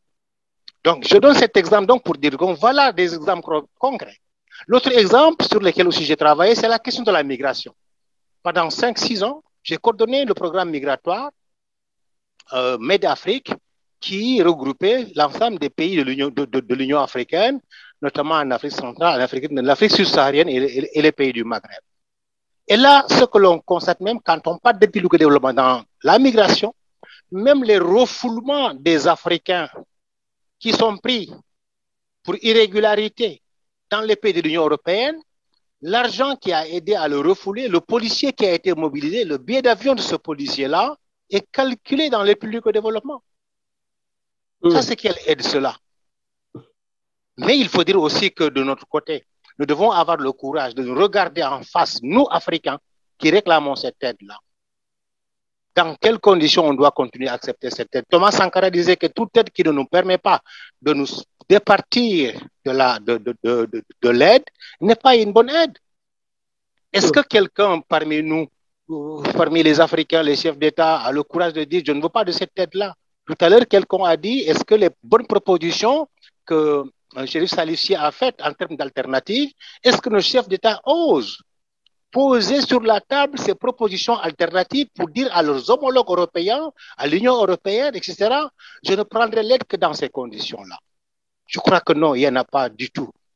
Myriam Sow a tout à l'heure évoqué aussi des choses intéressantes, mais en parlant de voir comment est-ce que l'aide doit aller directement aux populations. Je crois que c'est ton jeu, c'est ton vœu pieux, Myriam, ma soeur. Cette aide n'ira jamais directement aux communautés. Sinon, elle ne serait pas faite de cette façon-là. Et même celle qui va aux communautés directement à travers des ONG partenaires comme nous, qui travaillent avec nous, on sait aussi comment ces ONG européennes viennent aujourd'hui, à partir de cette aide, installer leur base. Nous avons aujourd'hui au Sénégal, à Dakar, un consortium des ONG européennes. Et le personnel gagne 10 000 fois plus que le petit personnel des ONG locales. Où est-ce que cet argent est tiré? Sans doute dans les publics au développement. Donc voilà, à mon avis, des aberrations qui font que dans ce cadre de la coopération, c'est un jeu de dupes. Et ce sont donc souvent les mieux dupés qui font les frais de tout cela. Donc, je crois que vraiment, il faut donc qu'on arrête tout ça et qu'on ose nous regarder en face et qu'on essaie de voir comment la coopération égalitaire peut être faite. Là aussi, cette coopération ne peut être égalitaire que quand les pays africains penseront et admettront qu'on ne peut pas développer un continent, un pays à partir de l'aide. Et toute aide qui continue sous ce format-là ne fait que nous appauvrir. Excusez-moi parce que le temps est très limité, mais je crois que l'essentiel a été dit ici et là. Merci à tout le monde. Merci beaucoup, Monsieur Mamadou Mignane Diouf. Je relève deux choses, Françoise, et puis après je te donne tout de suite la parole. C'est la question de l'aide, ou en tout cas de l'implication des communautés localement. Donc la question a été posée par Myriam Sow, et effectivement, ça pose un énorme problème. C'est comment cette aide ou comment les moyens doivent arriver et être utilisés localement, par les territoires, par les collectivités locales. On les appelle comme on veut, mais localement. L'autre question, c'est la question des prestations qui sont fournies par la suite à la suite de cette aide ou de ces fonds. C'est toute la question des marchés, en fait, et de la question de l'accès aux moyens par les entreprises ou les moyens locaux. Donc, or, on le voit dans l'aide, souvent ce sont les entreprises européennes ou états-uniennes ou autres qui s'accaparent les marchés et les prestations. Donc voilà, plusieurs questions ont été posées. Donc les problématiques sont claires. Donc la question, est-ce que le meilleur moyen, c'est la fin de l'aide? Je ne sais pas, mais en tout cas, merci beaucoup. Voilà, la discussion est ouverte. Françoise, tu voulais dire des choses, je pense. Non, je voulais dire que Madame est revenue et aussi. Mariam So, oui. Oui, et donc il faut peut-être lui redonner un tout petit moment parce qu'il est déjà presque 20 heures. Mais il faudrait peut-être. En fait, François, c'est par les questions puisque Caroline doit s'en aller dans. Voilà. D'accord, ok. Madame Mariam So, vous pouvez reprendre la parole. Voilà, donc, je crois que pour conclure, je dis seulement qu'en tout cas là, au moins, il faut arriver à accepter et à comprendre que les communautés locales comprennent et sont prêtes aussi, en tout cas, prennent leurs responsabilités en termes de changement. Maintenant, moi, pour l'aide au développement, je crois que ça dépend de la volonté dont on veut faire de l'aide. Si les chefs d'État partent négocier sur des propositions qui sortent de la base, sur des financements que les communautés ont demandé, sur l'objectif de fixer les jeunes au niveau de leur terroir, sur l'objectif d'éduquer les citoyens autrement à mieux valoriser nos ressources parce qu'on en a. Si on part avec l'objectif de créer des richesses, de respecter l'environnement, c'est sûr, et que les budgets retournent aux communautés de façon juste et claire et transparente, c'est sûr que cette aide au développement pourrait quand même, pour une fois, pendant 60 ans, aider à lever le déclic. Et ça, il faut qu'on accepte de nous retrouver comme aujourd'hui à Baba Garage, avec l'homme, avec les communautés, femmes et jeunes, avec les institutions scolaires, l'université de Bambey, les lycées, les services de recherche, les ONG, ensemble pour examiner, regarder les besoins de ces terroirs-là, pour regarder ce que ces gens-là ont envie de faire et ce qu'ils font, et nous fonder sur leurs initiatives et voir comment les renforcer à tous les niveaux. Et là, de la DITAES nationale, ils sont autour des DITAES locales, donc des dynamiques qui rassemblent l'ensemble des acteurs de la localité, tout confondu, pour qu'il y ait un développement durable et qui parte des communautés. Un financement qui est, ils ont cité un exemple, ils ont été au Rwanda, où ils ont visité des communes qui ont des budgets, et puis on dit que les compétences sont transférées, et qu'on dit les populations demandent aux maires, il nous faut des emplois, il nous faut des routes, il nous faut, mais ils n'ont pas de ressources et ce n'est pas encore des compétences transférées. Non, on leur transfère les compétences avec un accompagnement bien sûr, mais avec un financement pour qu'ils répondent aux demandes des communautés à partir de l'agriculture, de l'élevage, de la pêche, avec une exploitation rationnelle de ces ressources-là, avec une industrie rurale maîtrisée, avec, comme je l'ai dit tantôt, des méthodes de conservation, et les communes vont créer des richesses et s'autofinancer. Voilà, grosso modo, ce que j'avais à dire. Et je crois que c'est cette révolte-là que nous avons, pas seulement vis-à-vis de l'aide internationale, mais aussi de nos politiques publiques, pour que les trois parties, les communautés, les politiques publiques au niveau national, plus maintenant l'aide au développement, qu'on se retrouve autour d'une table. Moi, j'ai envie d'être à côté du président, j'ai envie d'être avec le maire, avec la présidente du groupement, le président de l'ASC, ensemble, face à face avec lui. C'est une affaire de tout le monde, de communauté. Merci. Voilà. Merci. Merci beaucoup. Je vous propose de laisser Caroline Rose réagir ou on lui pose des questions parce que je crois qu'elle doit nous quitter d'ici un quart d'heure. Merci. Oui, merci. Non, j'ai plus un quart d'heure, il me reste plus que 5 minutes. J'ai cru comprendre que c'était un quart d'heure. En fait, je voulais réagir par rapport à la question que vous m'avez posée tout à l'heure concernant le poids du Parlement européen. En fait, on a le Parlement européen, vous avez la Commission européenne et au-dessus, le Conseil. Aujourd'hui, quand on a une résolution à traiter, on doit, avec un certain nombre de groupes politiques, trouver des compromis, ce n'est pas toujours évident.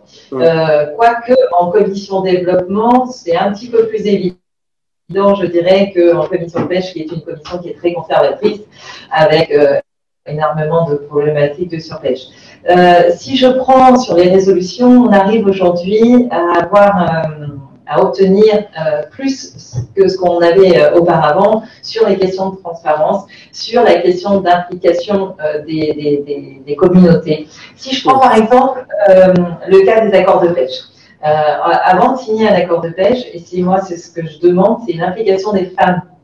L'implication des femmes parce que sur Dakar et au Sénégal en général, et ça a été le cas sur Guinée-Bissau et Sao Tomé, sur d'autres pays africains, on voit que les femmes, elles ont un rôle important sur la transformation des produits de la mer et du poisson, et c'est elles qui sont un petit peu les maîtresses des lieux de transformation, et elles ont besoin qu'on les accompagne financièrement sur les aides. Alors, je dirais que la question de l'aide, je pense malheureusement qu'il ne faut pas arrêter les aides, mais avoir des conditions au niveau des résolutions pour intégrer des transparences, pour intégrer le fait qu'une délégation puisse aller sur place, voir comment sont utilisés les fonds européens, et justement l'intégration des genres sur ces résolutions.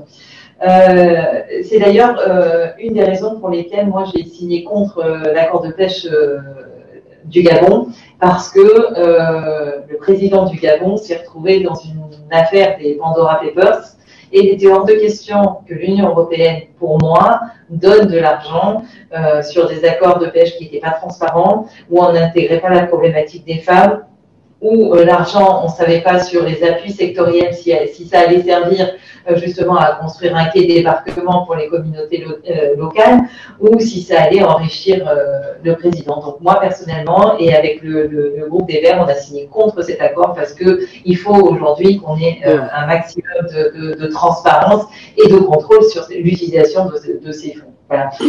Si je n'ai pas répondu à d'autres questions, Pauline, elle vous a mis sur le chat son adresse mail, elle me transfère les questions et je répondrai à toutes vos questions avec un grand plaisir. Et si vous avez besoin de moi sur un autre webinaire, sur des sujets de développement, j'ai traité il n'y a pas très longtemps un dossier sur l'accès à l'eau aussi, où justement on avait un groupe politique qui voulait intégrer le fait que ce soit une privatisation de l'eau. Voilà. Donc, voilà, c'est tous ces sujets, si vous voulez qu'on les aborde avec un grand plaisir. Merci beaucoup. Merci beaucoup. Et je vous en prie, je suis obligée de vous quitter, mais en tout cas, pour moi, on a eu ce soir des échanges enrichissants et merci Françoise et à toutes et à tous pour ce que vous faites au quotidien parce que c'est important. Merci. Merci à vous. Merci beaucoup. À bientôt. L'invitation est bien reçue et bien entendue. Tout à fait. On n'hésitera pas. Merci. Oui, absolument. Merci beaucoup. Bien, des questions, des réactions? Alors, j'ai vu qu'il y en a un qui a levé la main très rapidement. Donc, c'est Facho Badam. Enfin, Badam Facho. Bon, tout d'abord, je voudrais vraiment remercier notre ami Régis qui a voulu que je participe à ce débat. Je suis un universitaire et j'ai été ministre tchadien du plan et de la coopération. Et je dois remercier tous mes précédents qui ont parlé de cette question. On s'est intéressé là aussi sur cette question. Mais nous avons fait une différence entre l'aide publique directe au développement et l'aide à travers les ONG. La différence n'est pas grande. L'aide directe au développement, les autres l'ont déjà dit, on était à 90% du retour en Europe de ce financement. Pour les ONG, c'était 87%, donc 13% quand même laissé dans la population. Donc aujourd'hui, je crois que je ne vais pas revenir parce que ceux qui m'ont précédé ont tout dit, ont dit l'essentiel. Cette aide qu'on parle qu'il y a une nouvelle appellation, un autre paradigme qui dit que c'est l'aide au partenariat, je ne crois pas cela. Je crois qu'il faut redéfinir tout à fait. Et ma petite expérience me prouve que un jumelage entre un pays français et une ville africaine rapporte mieux que toute autre chose. Je vous donne l'exemple. Mon village est jumelé à Ville-Lagrand, parce qu'il n'y en a pas beaucoup. Mais on sait au moins que sur ce que le Conseil général débloque pour pouvoir aider ce jumelage, on est autour de 45% qui restent dans notre pays. Donc, ça prouve déjà que c'est mieux. Les gens comprennent qu'il y a des gens qui viennent. Donc, moi, je suis pour une aide directement ou une collaboration à la base où les gens qui reçoivent sentent vraiment qu'il y a quelque chose qui bouge, quelque chose qui change. Le reste, je partage entièrement l'intervention de Philippe, du docteur Si et des autres, parce que je pense qu'ils sont allés au fond de la chose. On a l'impression pour moi que cette aide au développement n'est autre chose que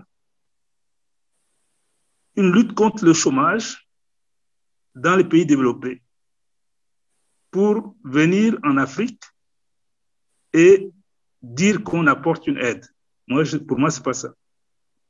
C'est vraiment une exploitation qui continue et il faut qu'on change le paradigme. Je vous remercie. Merci beaucoup. Est-ce qu'il y a d'autres questions ou des réactions des intervenants? Sachant qu'on doit terminer vers quelle heure, Régis et Françoise? Idéalement, dans une vingtaine de minutes. Ok, très bien. D'ici la demi. Philippe, as-tu des réactions par rapport à ce qui vient d'être dit? Ou d'autres, des questions? Alors, en fait, tu ignores Françoise qui lève la main depuis tout à l'heure, la pauvre. Ah, je ne la vois pas. Non, pas du tout, je viens juste de la lever. Ah là là. Vas-y. Un peu de mauvaise foi.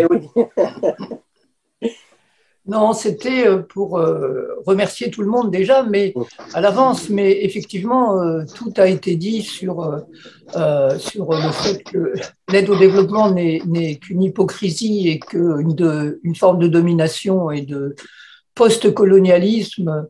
Et quand en plus ça s'appuie sur des dictatures qu'on soutient totalement, c'est une catastrophe. Je voudrais simplement rajouter deux choses. C'est même la notion d'aide. J'ai été enseignante pendant longtemps et pour les élèves, eh bien, nous donnions trop d'argent, par exemple à l'Afrique, évidemment, alors qu'ils trouvaient qu'on leur en donnait trop et que c'était scandaleux. Donc, il fallait leur montrer déjà à l'époque, il y avait Survie qui faisait beaucoup de choses et puis je ne sais plus quelle association. Donc, leur montrer que c'était faux et leur montrer aussi que les pays africains, pour faire un amalgame un peu rapide, étaient riches, au contraire, étaient les pays extrêmement riches et de ressources. Et donc, je crois que idéologiquement, cette notion d'aide, déjà au niveau de ce premier mot, c'est ce qui a d'ailleurs été dit à un moment, c'est que c'était ambigu, aide au développement de la France, effectivement. Ça, c'est la première chose. La deuxième chose, c'est que le mot développement aussi est extrêmement mauvais pour moi et à essayer de ne plus employer, puisque sans avoir aucun qualificatif, ça veut dire qu'en fait, c'est notre modèle de développement. C'est dire qu'il n'existe qu'un seul modèle de développement, le nôtre, et que tous les pays doivent y arriver.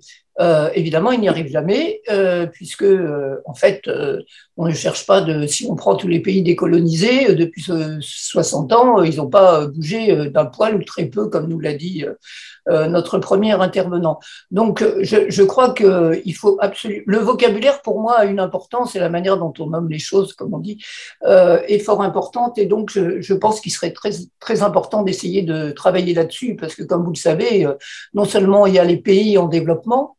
Moi, de temps en temps, je disais à mes élèves des pays en sous-développement, mais c'était un peu ironique et sarcastique. Et il y a aussi les PMA, ce qui est quand même une manière de désigner les pays les moins avancés.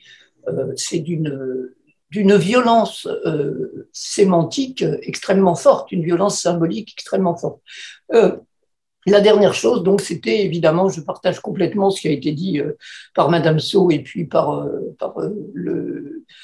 l'intervenant dont je n'ai pas retenu le nom, et puis avant aussi sur le fait qu'il faut absolument que ça vienne des populations et des projets, et que voilà, ça fait déjà pas mal de temps qu'on dévance ça, et je pense que peut-être qu'il faudrait essayer de faire une nouvelle vision sur le sujet précisément, uniquement là-dessus, peut-être. Absolument. Voilà, c'est terminé, merci.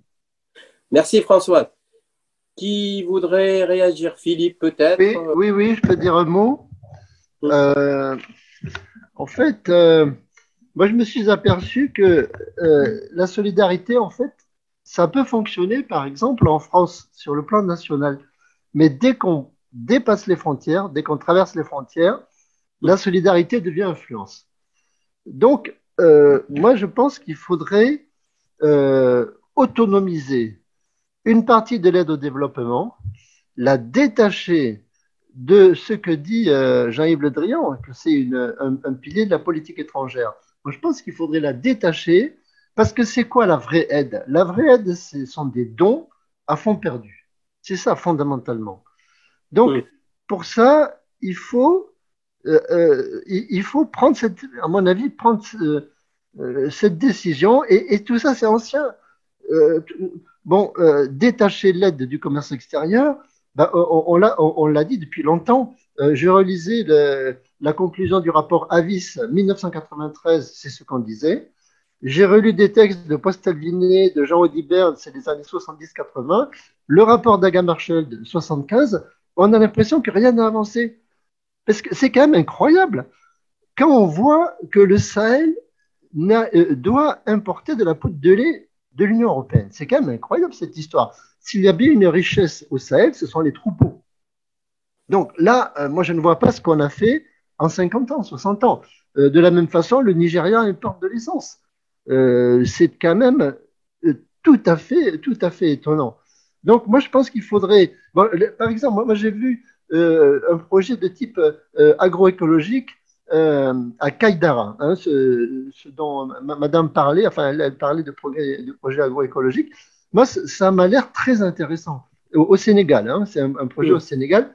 Mais renseignement pris, j'ai compris qu'ils avaient besoin d'argent pour faire des chambres pour les étudiants, pour qu'ils viennent étudier, enfin travailler. Et il n'y avait pas cet argent-là. Donc, il y a des choses à faire, incontestablement, mais c'est un problème de qualité. Là, on est en train de rentrer dans un problème de quantité avec les 0,55 et les 0,7. Mais je pense qu'il faudrait vraiment détacher une partie qui serait uniquement consacrée à la solidarité. Et même si on commence doucement, mais qui serait de la vraie aide. Parce que tant qu'on garde tout ça mélangé, ça ne marche pas. Tu as fini, Philippe? Oui. Merci. Je vois 2 mains ou 3 mains qui se lèvent. Monsieur Cherif Salif Si, je crois, et puis… Je préfère donner la parole à Jean-Louis Thomas, qui n'a pas encore parlé. Oui, d'accord. Je vais lui laisser parler. Merci beaucoup. Merci. Je vais dire 2 mots du Sénégal, d'ailleurs. Bon, je me permets de faire un commentaire et une réflexion générale. Tout d'abord, j'ai été expatrié 3 ans dans un cadre de coopération. C'était de 1990 à 1993 en Hongrie et en Pologne pour créer un centre de formation financé par le programme européen phare et par le gouvernement français. J'ai été ensuite consultant, ces fameux consultants qui ont été évoqués, en Afrique, ponctuellement, au Sénégal, au Burkina Faso et au Maroc. Payé par le gouvernement français, on est venu me chercher pour me demander de donner des cours de comptabilité dans ces pays-là, de comptabilité bancaire. Je voudrais dire que tout n'est pas négatif. Même si je souscris à 90% à tout ce qui a été dit, je dirais que tout n'est pas négatif. J'ai rencontré sur le terrain des coopérants, des gens de très bonne volonté qui faisaient ce qu'ils pouvaient très souvent. Voilà. Bien entendu, le cœur et la raison ne devraient pas être mélangés, mais ils le sont malheureusement, et ils le sont dans tous les pays du monde et pour tous les donateurs. Je crois qu'un point important, quand j'ai été consultant, j'étais souvent démuni parce que ma compétence n'était pas adaptée aux problématiques locales.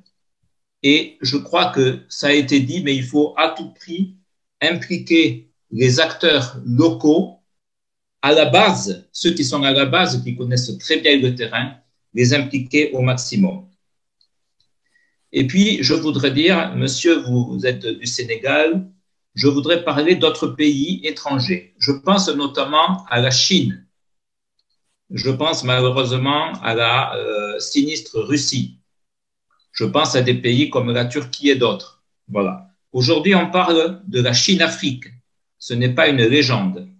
Je me souviens en 2000, monsieur, au Sénégal, les Chinois ont obtenu des droits de pêche énormes, monstrueux. Ils ont pêché, ils ont dragué tout ce qu'ils voulaient. Qu'est-ce qu'ils ont fait? Pardon. Et en contrepartie, ils ont offert un stade. Un stade. Imaginez que la France ait offert un stade qui se la sortie sud en contrepartie de droits de pêche. C'est un tollé en France. Les Chinois ont fait ça, les Chinois colonisent l'Afrique et nous ne parlons que de la France, qui est le mauvais élève là, hein, parmi les colonisateurs. On ne parle jamais de la Chine, qui est beaucoup moins généreuse, pour autant qu'on ait pu l'être, que la France, hein, et qui est en train réellement de piller la Chine. Voilà, je crois que il ne faut pas, il n'y a pas que les Français qui sont des affreux méchants dans cette histoire. Merci beaucoup. Monsieur Chérif Salifsi, je crois que vous demandez la parole. Merci beaucoup. C'est pour vous remercier d'abord et puis dire que moi, ce que je regrette beaucoup, c'est que lorsqu'on parle d'aide publique au développement, j'insiste sur le mot, nous l'avons remis en cause. Depuis 70 ans, on fait que ça. L'essentiel, c'est de se comprendre lorsque nous parlons de développement. Il ne s'agit pas d'une graine qui a poussé dans les pays occidentaux qu'il suffit de prendre et de planter chez nous. Nous savons ce que ça veut dire. Ce n'est pas le problème. Mais j'ai dit également au début que très souvent, les études qui sont faites par la Commission économique des Nations Unies pour l'Afrique, y compris la mienne, très souvent, là où ça va, il y a eu l'aide lorsqu'on a géré la malgouvernance et la corruption. Il faut reconnaître ces aspects. La deuxième chose, j'ai été quand même conseiller économique principal à la présidence de la République. Le principal pilleur de nos côtes en termes de poissons, ce n'est pas la Chine, c'est l'Union européenne. Il faut arrêter des caricatures où nous monter contre la Chine. La Chine ne fait pas de coup d'État, la Chine ne soutient pas de parti, et c'est aux pays africains d'être responsables. C'est ça, il faut mettre en avant la responsabilité des Africains après 60 ans d'indépendance quand même. On ne peut pas tout le temps regarder le rétroviseur et incriminer les autres. Nous avons une lourde responsabilité dans ce qui nous arrive sur le continent. L'autre chose, c'est quand même extraordinaire quand on entend tout le temps dire qu'on donne trop à l'Afrique. Mais ce sont les pays de l'OCDE qui se sont engagés en 1970 à donner 0,7% de leur PIB pour l'aide au développement. Mais aucun de ces pays ne donne 5%. Il n'y a qu'un seul pays nordique qui le fait. Je crois que c'est ça. Et puis, dans l'absolu, donner trop. Qu'est-ce que ça veut dire? Même si on le compare par rapport au PIB sénégalais. Mais c'est minime, c'est insignifiant. Le problème, c'est l'utilisation rationnelle des ressources. Enfin, le dernier point, la France. C'est-à-dire qu'il faut faire des propositions qui ne sont pas en deçà de ce qui existe. La France a inventé, en y pensant bien, la coopération décentralisée à la fin des années 80 avec une forte réflexion du cercle des économistes français. on a contourné les États pour donner directement à la population. Ça ne donne aucun résultat et on n'en a fait jusqu'ici aucun bilan. Et c'était essentiellement des gens de gauche qui portaient ces genres de projets. Et enfin, je termine par là, l'aide au développement devrait être aussi une affaire qui ne se focalise pas sur les ressources financières et monétaires. La coopération universitaire, une société qui se développe et qui se démocratise, c'est la société où la science et la technologie se diffusent. Je vous remercie beaucoup. Merci beaucoup. Je pense qu'on arrive petit à petit, sauf s'il y a d'autres personnes qui souhaiteraient prendre la parole. J'en vois pas. Je pense qu'on arrive petit à petit à la conclusion. Pour dire quelques mots de conclusion, mais ce n'est pas des conclusions exhaustives. Hein. Donc, bien sûr, il faudrait que, puisque on est enregistré, ça entend très, très bien. J'en ai retenu 4 ou 5 idées. La première des idées, c'est que au-delà de la suppression ou non de l'aide publique au développement, parce que là, on n'est pas tous d'accord, les uns disant qu'il faut la supprimer, d'autres disent non, il faut la maintenir. Et il faut, en tout cas, si elle est maintenue, cette dette, il faut qu'elle soit complètement désintéressée. Comment être désintéressé? C'est la délier et poser des conditions de transparence, des conditions où on introduit le genre et des conditions autres. Et ça soulève la question du développement. Alors moi qui suis un ancien étudiant, si je puis dire, quand j'étais étudiant il y a fort longtemps et je faisais mes études, j'étais séduit par une notion qui s'appelait le développement humain. Et le développement humain, c'est un concept qui renvoie à l'éducation, à la santé, au bien-être, on dit maintenant. Et ça, je pense que si on pose ce type de conditions, je pense qu'on va se réconcilier avec une idée, une façon de développement en tout cas. L'autre question qui se pose, c'est la question de la base, des communautés locales. Aujourd'hui, je suis élu local et je me suis beaucoup intéressé et je pratique ce qu'on appelle la coopération décentralisée. Donc voilà. Et quelqu'un disait tout à l'heure, mais je ne le voyais pas, hein, ça, disait que quand il s'agit de coopération de territoire à territoire ou de communauté à communauté et donc locale, donc ce qu'on apporte, il est beaucoup plus visible. Mais en disant ça, je ne suis pas en train de dire que la coopération décentralisée ou les jumelages, c'est la panacée. Ce n'est pas ça. Il y a toujours une relation inégale. Donc, entre les pays ou les collectivités du Nord et les collectivités du Sud. Donc, la question de la réciprocité se pose et la question aussi de l'échange inégal se pose. D'où le renvoi à Samir Amin et la question de la thèse qu'il a développée il y a plusieurs décennies, la question de la déconnexion, s'appuyer sur soi-même. L'autre question, c'est la question du partenariat et des accords de libre-échange. Tous ces accords de libre-échange aujourd'hui, que ce soit la France, que ce soit l'Europe et autres, ce sont des partenariats ou des liens qui perpétuent la domination et particulièrement à travers les programmes d'ajustement structurel qui ne disent pas leur nom, mais qui est ça. C'est le démantèlement des barrières douanières, c'est le démantèlement de la fiscalité, c'est le démantèlement des politiques publiques en matière d'éducation, de santé. Et tous ces accords-là, quel que soit le travail fait par certains parlementaires de gauche et humanistes et progressistes, donc il y a un rouleau compresseur. Et les dernières négociations aujourd'hui ne font que accentuer cela. Et c'est bien dommage. Donc voilà. Donc se pose la question de la coopération. On coopère, on travaille ensemble. Donc, et ça, je pense tant qu'on n'a pas mis ça en avant, je pense que la question de la domination, des nouvelles formes de colonisation continue. On n'a qu'à voir la loi qui vient d'être votée en France, qui a été promulguée le 4 août. Le 4 août, donc c'est une date autrement plus symbolique, et dont le titre est « Loi pour le développement solidaire et la lutte contre les inégalités mondiales.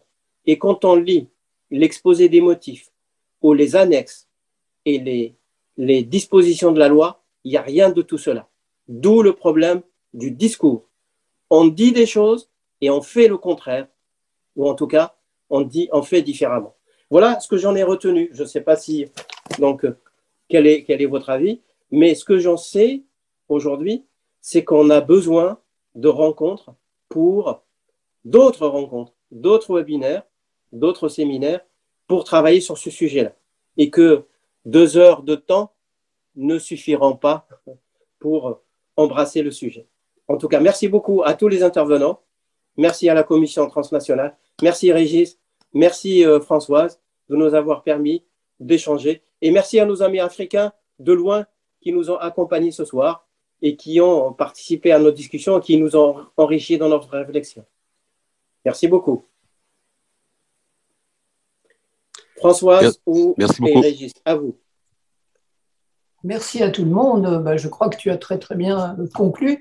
Donc, on peut s'arrêter là en pensant qu'effectivement, 2 heures, c'est comme toujours, et là particulièrement tout à fait insuffisant. Il faudrait essayer d'organiser.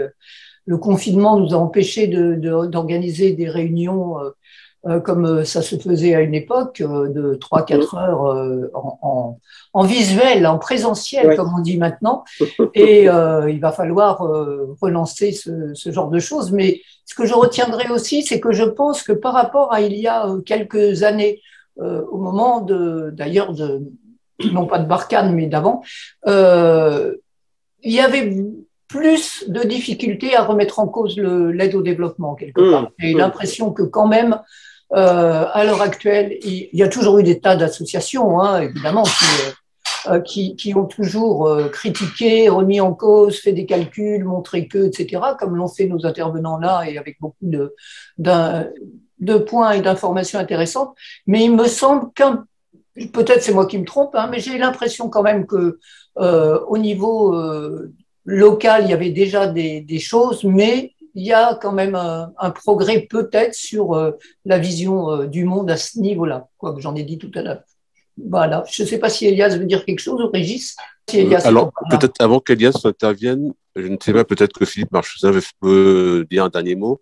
Et j'aimerais bien également que Monsieur Mian nous disait un mot par rapport aux femmes, s'il peut, mais ce serait bien puisque ça commence dans quelques jours. Et ce serait bien de nous interpeller à ce sujet. Oui, je voudrais bien, oui. Le FAM commence le 21, comme vous le savez. Le Forum mondial de l'eau, c'est à Dakar à partir du 21. Et nous organisons donc le FAM en parallèle, qui est un espace citoyen et qui nous montre un peu comment le Forum mondial de l'eau est devenu aussi un espace accaparé par les multinationales et par un système aberrant. Si je vous disais que le Forum mondial de l'eau, le Sénégal a payé 4 millions d'euros pour avoir le droit d'organisation, et que l'entrée au public sénégalais est payante. Et ce n'est pas de petites sommes pour y rentrer. Et donc, vous voyez comment tout cela donc constitue un leurre. Et le FAM donc va être un espace parallèle, alternatif, qui va regrouper environ 1000 à 1500 personnes venant des pays limitrophes, du Sénégal et un peu de l'Europe, de l'Amérique, et pour discuter aussi, à notre avis, de 2-3 choses. La première chose, c'est qu'est-ce que nous pouvons faire pour que désormais l'eau dans la diplomatie, dans les négociations et dans la gouvernance soit considérée comme un bien commun et non pas une marchandise. La seconde chose, c'est que s'inspirant donc de la directive des Nations Unies qui a proclamé depuis 2011 que l'accès à l'eau est un droit humain, comment est-ce qu'on peut faire pour de sorte que ce droit soit inscrit dans les constitutions des États africains. Des Africains qui souffrent beaucoup plus des coupures d'eau, du manque d'eau, les corvées d'eau avec les femmes, les jeunes, les élèves. Même dans nos écoles, 60% d'écoles au Sénégal n'ont pas de l'eau courante dans l'établissement. Et troisième chose maintenant, comment est-ce que nous pouvons donc faire de sorte que pour réclamer que le droit à l'eau soit un droit constitutionnalisé en Afrique, comment donc faire de sorte qu'à partir de la réunion de Dakar du Forum alternatif, comment donc nous mobiliser dans une campagne internationale de solidarité pour que les multinationales ont déjà inscrit l'eau à la bourse des valeurs qu'on sorte l'eau de la bourse des valeurs et qu'on la ramène au registre des biens communs.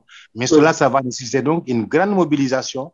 Donc, nous sortirons de Dakar avec une campagne et éventuellement avec un programme et un comité international qui va donc travailler sur le droit à l'eau, l'accès à l'eau potable et l'eau bien commun. Donc, voilà quelques idées. Nous avons fini de faire le programme qui va être disponible très prochainement. Je pourrais vous l'envoyer à partir de Régis certainement demain ou après-demain. Mais nous vous invitons aussi, tous ceux qui voudraient éventuellement nous suivre à distance, si vous manifestez le désir, on verra, mais comment créer un lien qui nous permet à ce que ceux qui ne peuvent pas se déplacer à Dakar puissent donc le faire à partir du système Dakar étendu. Et ceux qui pourraient envoyer des messages vocaux ou des vidéos enregistrées pour montrer leur accord, leur soutien à ce forum alternatif, on pourrait donc les diffuser aussi à la cérémonie d'ouverture ou bien dans un des panels. On a provoqué aussi un panel de dialogue qui va regrouper les élus locaux, les acteurs de la société civile, les maires nouvellement installés au Sénégal. Il y en a beaucoup qui ont confirmé leur participation. Et on était donc aussi en train de voir comment faire intervenir à distance Gustave Massia, que vous connaissez, et éventuellement nos amis du Brésil. Au Brésil, on avait demandé au président Lula si sa santé lui permettait d'intervenir à distance pendant la cérémonie d'ouverture pour dire un message de soutien de solidarité. Nos amis de l'Inde qui vivent aussi la discrimination basés sur la descendance ou sur la race, qui vivent des problèmes aussi d'eau, vont être là et diront comment en Inde aussi, certaines populations sont discriminées jusqu'à l'accès à l'eau. Donc voilà, on peut très rapidement décrire ce que nous sommes en train de préparer pour les femmes. Et on avait voulu avoir une bonne présence des ONG françaises. Malheureusement, ça n'a pas été le cas et je crois que c'est regrettable. Regrettable parce que pour nous, la bataille des ONG, la société civile française et celle de l'Afrique, à peu près est une même bataille pour un monde meilleur, pour un autre monde possible, compte tenu aussi de toute l'histoire qui nous lie dans la lutte pour la démocratie, la paix, l'égalité et le droit. Voilà, chers amis, pour ne pas trop vous retenir, et nous vous y invitons. Merci beaucoup. Invitation reçue avec plaisir. Merci. Un petit commentaire par rapport au Chili, puisque ça serait, je pense qu'il y aura peut-être des contacts possibles, mais comme au Chili, il était inscrit dans la constitution de Pinochet que l'eau devait être privatisée comme le reste, et là, c'est une chose sur laquelle ils vont revenir avec le nouveau président. Donc, voilà, c'est tout. Merci. Merci Françoise. Philippe Marchesin. Oui, très rapidement. Moi, je constate avec plaisir qu'il y a un consensus, puisque tout le monde a l'air d'accord, ou à peu près. Donc, il y a peut-être une chance à saisir, c'est que finalement, les décideurs de l'aide ont fait un pas. Parce que quand on parle de nouveaux paradigmes, faire avec et non pour, etc., c'est quand même, sur le plan rhétorique, moi je pense que c'est quand même la bonne direction. Sauf que ça ne se fait pas. Mais il faut prendre au mot les décideurs, me semble-t-il, et demander que ce soit fait comme il faut. Et je dirais aussi qu'il faut s'intéresser aux pauvres. Voilà, les pauvres, parce que, en fait, on sait très bien que vu d'ici, ben, on ne s'y intéresse pas trop. Et même sur place, moi j'ai constaté quand j'ai vécu en Mauritanie, que là, bon, je ne sais pas si on peut l'étendre partout, mais la stratification sociale était quand même très, très stricte. Hein. Donc, je ne sais pas, quoi. Est-ce que les pauvres intéressent quelqu'un? Moi, et il faudrait peut-être s'y intéresser beaucoup plus. Voilà. Merci, Philippe. Bien. Bah, je pense qu'on arrive à la fin de notre discussion.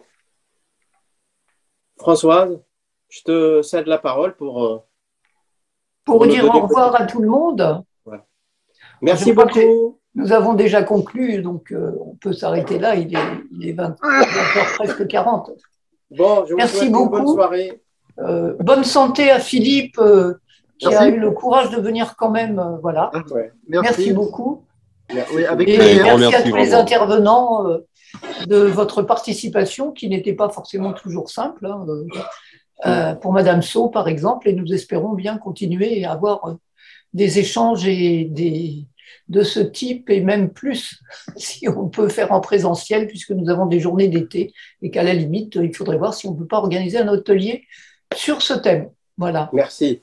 Merci à tout le monde. Allez, merci beaucoup, beaucoup, beaucoup. Merci. Au revoir. Merci. Au revoir. Au revoir. Au revoir. Au revoir, Ada.